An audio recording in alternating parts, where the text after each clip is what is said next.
ربوہ سے ایک دوست کے سوالات ہیں. کہتے ہیں کہ جب بھی کسی سے کوئی بات ہو تو یعنی غیر جماعت دوستوں سے تو اس قسم کے سوال کرتے ہیں. مثلا نماز کا جمع قضا کر کے پڑھنا، جب نمازیں 5 وقت فرض ہیں اور وقت پر ادا کرنے کا واضح حکم ہے، اور حضرت صلی اللہ علیہ وسلم نے صرف حج اور سخت مجبوری میں نمازیں جمع کی، بلکہ ایک جنگ میں نماز کے بر وقت نہ پڑھنے جانے پر افسوس کا اظہار بھی فرمایا. لیکن آج کل احمدی بات پر نمازیں جمع کر لیتے ہیں اور یہ کہا جاتا ہے کہ حضرت مسیح موعود کے وقت میں نمازیں جمع کی جائیں گی. جہاں تک اس کی وضاحت یا مفہوم کا تعلق ہے، وہ خود کہتے ہیں کہ ملفوظات جلد اول میں حضور نے خود بیان فرمائی ہوئی ہے، لیکن یہ سوالات کیے جاتے ہیں تو اس کا جواب جو ہے وہ تفصیل سے چاہیے. جواب اس کا بڑا واضح ہے. 2-3 اس کے پہلو ہیں. جہاں تک اس زمانے کا جمع کے ساتھ تعلق ہے، یہ بات تو دن بدن کھلتی چلی جا رہی ہے. ایک ہی شہر میں فاصلے اتنے زیادہ ہیں کہ ان فاصلوں کو ملحوظ رکھتے ہوئے اگر وہ کوئی مسجد میں ایک جگہ جمع ہوتا ہے اور ظہر کی نماز باجماعت پڑھ کے واپس چلا جاتا ہے تو عصر کی نماز بعض دفعہ گھر تک پہنچتے پہنچتے اپنا وقت ہی کھو بیٹھتی ہے. خصوصاً سردیوں میں ہمارے مثلا جہاں ہم آج کل رہ رہے ہیں اور اس طرح یورپ کے ملک اور شمالی ملک تمام کے تمام، خواہ یورپ کے ہوں یا مشرق یا کسی اور جگہ کے ہوں، کسی اور کانٹیننٹ کے ہوں، شمالی حصوں کے سردیوں کے اوقات اتنے چھوٹے ہو جاتے ہیں کہ آپ ظہر کی نماز پڑھ کر پونا گھنٹہ بھی نہیں لگتا کہ عصر کی نماز میں داخل ہوتے ہیں اور پھر گھنٹے ڈیڑھ کے اندر اندر عصر کی نماز کا وقت بھی ختم. اور سفر اتنے لمبے ہیں کہ اس عرصے میں آپ گھر پہنچ ہی نہیں سکتے. تو جو بحث ہے وہ یہ نہیں ہے کہ آرام طلبی کی خاطر کوئی نماز جمع کر رہا ہے. بحث یہ ہے کہ اس کے مقابل پر دوسرے آپشنز کیا ہیں، دوسرے کیا اس کے اختیار ہیں اس کے مقابل پر.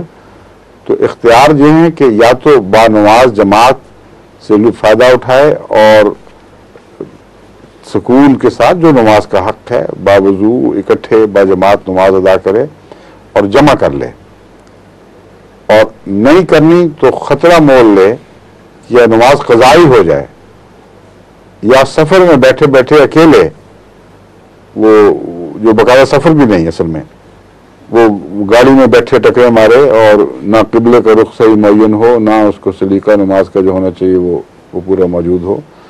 تو یہ ہیں 2 آپشنز. ظاہر بات ہے عقل تقاضا کرتی ہے کہ ایسے موقع پر جمع کر لینا بہرحال اس سے بہتر ہے کہ نماز عصر کو ضائع کیا جائے اور اس کو نقصان کی حالت میں ادا کیا جائے. قضا ہو جانا نماز کا اور بہت بڑا نقصان ہے، اور جمع کرنا بہت کم نقصان ہے اس کے مقابلے پر. تو حضرت صلی اللہ علیہ وسلم نے جو مسیح موعود کے زمانے میں نماز جمع کرنے کا ذکر فرمایا ہے، اس کی ایک حکمت تو وہ بھی ہے جو خود حضرت مسیح صلی اللہ علیہ وسلم نے اس جگہ بیان فرمائی ہے کہ لہو یجمع لہ الصلاۃ، کہ امام مہدی کو کوئی اور نمازیں بھی پڑھائے گا، یعنی اس کی امامت کوئی اور کرائے گا، اور اس پہ کوئی اعتراض نہ کرنا. یہ اس کی بعض مجبوریاں ایسی ہوں گی جس کے نتیجے میں وہ بارہا دوسروں کو امامت کے لیے کہے گا. ایک پیشگوئی تھی جو پوری وضاحت اور شان کے ساتھ مسیح علیہ السلام پر اور آپ کے زمانے پر پوری اتری. ایک یہ معنی ہے. دوسرا معنی یہ ہے کہ زمانہ ایسا ہوگا کہ جہاں جمع کے تقاضے بڑھ جائیں گے، اور یجمع لہو آپ کے وجود کے ساتھ ان تقاضوں کا تعلق ہوگا. ایک تو زمانی تقاضے ہیں یہ بتانے کے لیے کہ یہ مہدی کا زمانہ ہے اور اس زمانے کے ساتھ نمازوں کے جمع کرنے کا تعلق ہے. ایک دینی تقاضے ہیں جن کا خالصتاً جماعت احمدیہ سے تعلق ہے، اور وہ تقاضے یہ ہیں کہ جماعت احمدیہ کی تعداد چونکہ اتنی زیادہ نہیں ہے آج کل دنیا کے اکثر شہروں میں کہ ہر احمدی کو مساجد مہیا ہوں. بس جہاں مسجد مہیا ہو اور واپس آنے پر وقت لگتا ہو اور یہ خطرہ ہو کہ یہ نماز ہی کھوئی جائے گی، اس بات کا اطلاق احمدیوں پر بطور خاص ہوتا ہے. کیونکہ مقابلتاً دوسروں کی آبادیاں زیادہ اور مسجدیں بھی زیادہ مہیا ہیں. جماعت احمدیہ کی مثلا لندن مسجد ہے، اس کے بعد جو کرائیڈن مسجد ہے یہاں، یا ساؤتھ ہال کی مسجد ہے، یا ایسٹ لندن کی ہے، ان کے فاصلے اتنے ہیں کہ ناممکن ہے کہ احمدی نمازیں جمع کیے بغیر دونوں نمازیں باجماعت اور وقت پر پڑھ سکیں.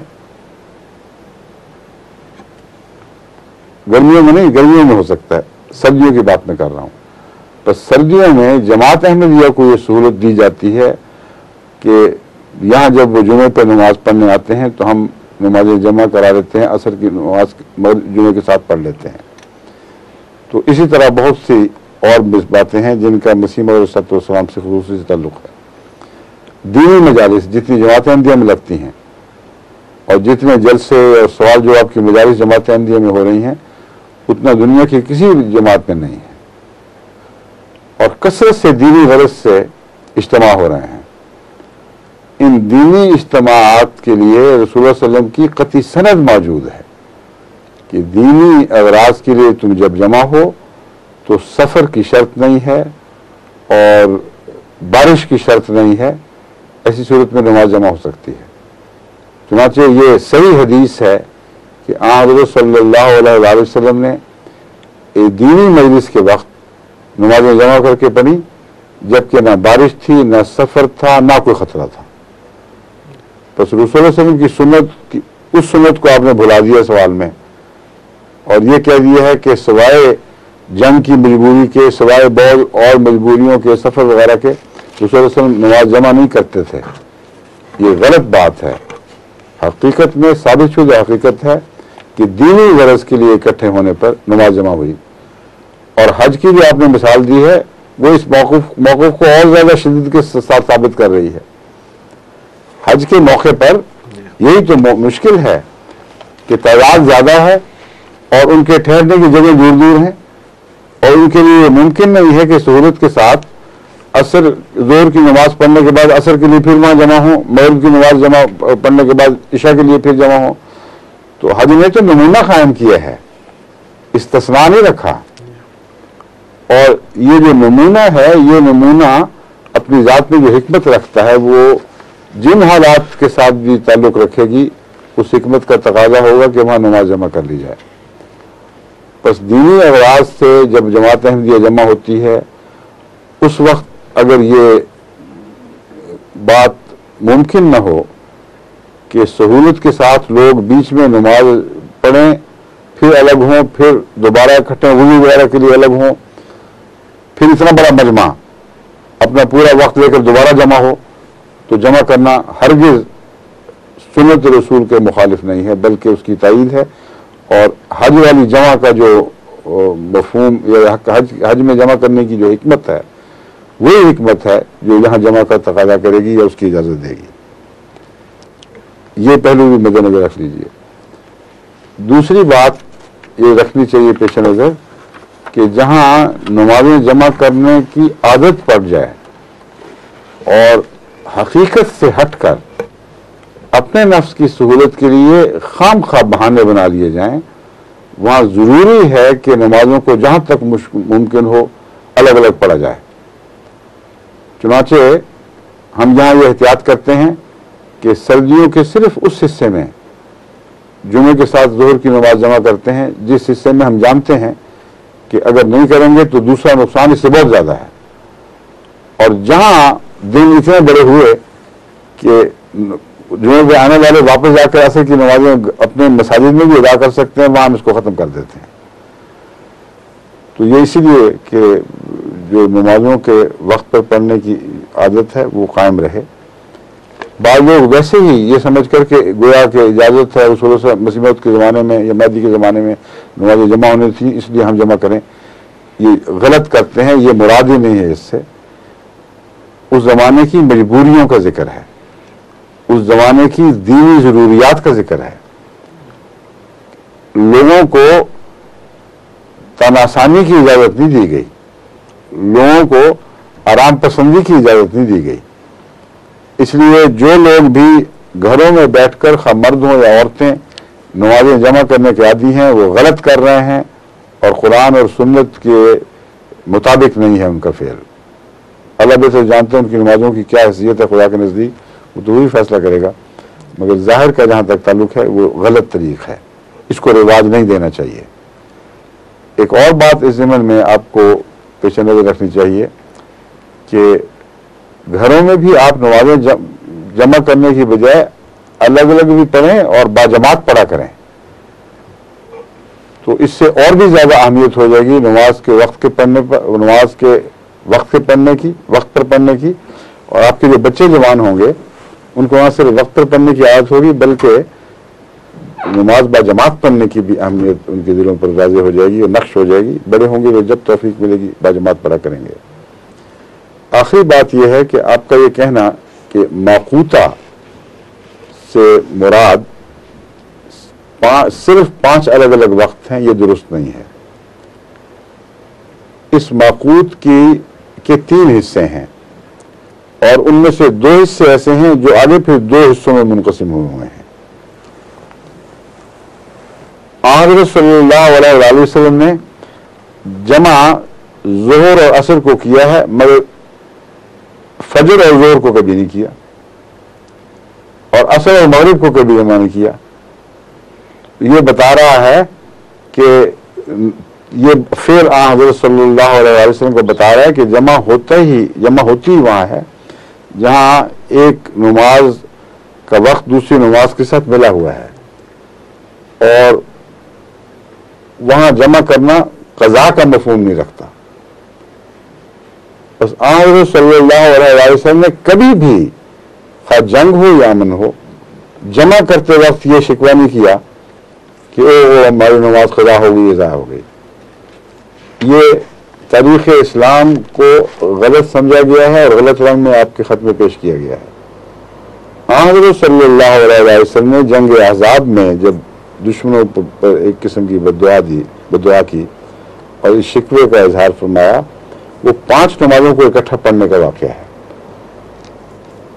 جمع کی حالت میں تو کبھی بھی آپ نے شکوہ نہیں کیا کہ ہر جنگ میں جمع ہو رہی ہوتی تھی، ہر سفر میں جمع ہو رہی ہوتی تھی. تو کیا نعوذ باللہ من ذالک کے سارے رسول اللہ علیہ وسلم کے قضا کی مثالیں ہیں؟ کیا حضور صلی اللہ علیہ وسلم کو اس آیت کتاب ماقوتہ کا علم نہیں تھا یا اس کا مفہوم نہیں سمجھتے تھے؟ یہ کتاب ماقوتہ کے تابع ہیں اور اصل اوقات 3 بنیادی ہیں. ان اوقات میں سے بعض اوقات کی 2 شاخیں بنائی گئی ہیں. وہ شاخیں ایک دوسرے سے مل بھی جائیں تو ماقوتہ ہی رہتی ہیں اور قرآن کریم کے الفاظ ماقوتہ کی خلاف ورزی نہیں ہے. لیکن جہاں آپ نے فجر کی نماز سورج نکلنے کے بعد پڑھی تو وہ جمع کا مضمون ختم، وہاں کتاب ماقوتہ کی خلاف ورزی شروع ہو گئی. اگر یہ مجبوری ہے تو خلاف ورزی تو پھر بھی ہے لیکن مواخذہ نہیں ہے اس کا. ایک سفر کے دوران جنگ کے علاوہ بھی حضرت صلی اللہ علیہ وسلم اور آپ کے صحابہ اتنے تھک چکے تھے اور اتنی دیر تک پڑاؤ کی تیاریوں میں لگے رہے کہ جب سوئے تو صبح سورج نکلا اور نماز فجر نہیں پڑھی جا سکی وقت پر. وہ وقت ہے جب حضرت صلی اللہ علیہ وسلم نے غم کا اظہار فرمایا اور سورج نکلنے کے بعد نماز پڑھائی. تو اس کا صرف جنگ سے تعلق نہیں ہے. جب بھی یہ ان 3 اوقات کو آپ پیش نظر نہیں رکھیں گے اور ان کی حدوں کو پھلانگ کر ان سے تجاوز کر کے دوسرے اوقات میں ان نمازوں کو لے جائیں گے، یہ ماقوتہ لفظ کی خلاف ورزی ہے. جمع کرنے کی اگر جائز وجوہات جیسا کہ میں نے بیان کیا ہے موجود ہوں، اس کو قرآن کریم کی آیت کتاب ماقوتہ کے مفہوم کے مخالف نہیں سمجھا جا سکتا، کیونکہ جمع کا مضمون تو بکثرت جاری ہے. سفر اتنے ہوا کرتے تھے اور انسان کی زندگی میں اتنے سفر پیش آتے ہیں کہ آئے دن وہ نمازیں جمع کرتا ہے سفر کی مجبوری کی وجہ سے. تو آپ یہ کہیں گے کہ یہ ہر روز بے شمار ماقوتہ کی خلاف ورزیاں ہو رہی ہیں، یہ درست نہیں ہے. ان کے سوال کا ایک حصہ یہ بھی ہے کہ ماقوت کا مطلب ہے اپنے وقت پر ادا کی جانے والی یا جس کا وقت مقرر ہو. جن لوگوں کو لفظ معقود کی سمجھ نہیں آ رہی، میں بتا رہا ہوں کہ انہوں نے وہ آیت پیش کی ہے کہ قرآن کریم نے ایک نماز کے متعلق فرمایا کتاب معقوتہ، تو یہ کہتے ہیں معقوتہ سے مراد یہ ہے کہ ہر 5 نمازوں کا الگ الگ وقت ہے اور اس کو تم نے اس وقت سے ہٹا کر نہیں پڑھنا۔ میں یہ بتا رہا ہوں کہ معقوتہ میں دراصل 3 وقت ہیں، اور ان 3 وقتوں میں سے 2 وقت ایسے ہیں جو آگے 2 حصوں میں تقسیم ہوئے ہیں۔ ظہر اور عصر کا ایک ہی وقت ہے، اصل میں مغرب اور عشاء کا ایک ہی وقت ہے، اور جب مغرب اور عشاء دینی ضرورت کے لیے جمع کر کے پڑھی جاتی ہے تو معقوتہ کی خلاف ورزی نہیں ہے بلکہ معقوتہ کی حدود کے اندر ہے۔ جب ظہر اور عصر دینی ضرورت کے پیش نظر یا رعایت کے پیش نظر جمع کر کے پڑھی جاتی ہے تو معقوتہ کی خلاف ورزی نہیں ہے بلکہ مغرب اور عشاء کا ایک ہی وقت مقرر ہے۔ یہ میں سمجھا رہا ہوں بات، اس لیے کبھی بھی اس کو قضا نہیں کہا جاتا بلکہ جمع کہا جاتا ہے۔